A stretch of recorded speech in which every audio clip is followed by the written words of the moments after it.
মোড়েলগঞ্জে কোটেকের আয়োজনে বিশ্ব পরিবেশ দিবস উপলক্ষে শোভাযাত্রা আলোচনা সভা অনুষ্ঠিত হয়েছে।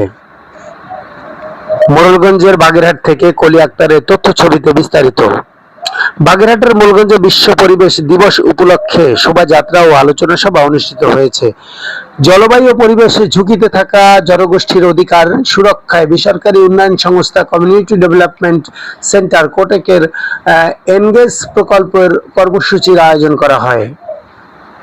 বুধবার বেলা 10টার দিকে উপজেলা পরিষদ চত্বরে শোভাযাত্রা শেষে উপজেলা সভাকক্ষে অনুষ্ঠিত আলোচনা সভায় প্রধান অতিথি হিসেবে উপস্থিত ছিলেন উপজেলা নির্বাহী কর্মকর্তা হাবিবুল্লাহ। সভায় অন্যান্যের মধ্যে আলোচনা করেন উপজেলা প্রকৌশলী মোহাম্মদ আরিফুল ইসলাম, উপজেলা কৃষি কর্মকর্তা মোহাম্মদ সাইফুল ইসলাম, কোটেক এরিয়া অফিসার অজিফা নীলা ও টেকনিক্যাল অফিসার কাজী সানি ফেরদৌস।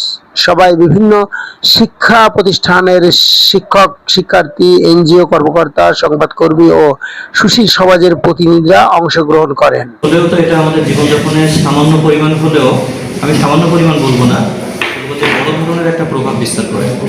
তো এর পেছনে কারণ কি হতে পারে? প্রকৃতির ভারসাম্য যেটা, সেটা নষ্ট হওয়া। দৈনিক ইবি নিউজ, আমরা দেশ ও মানুষের কথা বলি।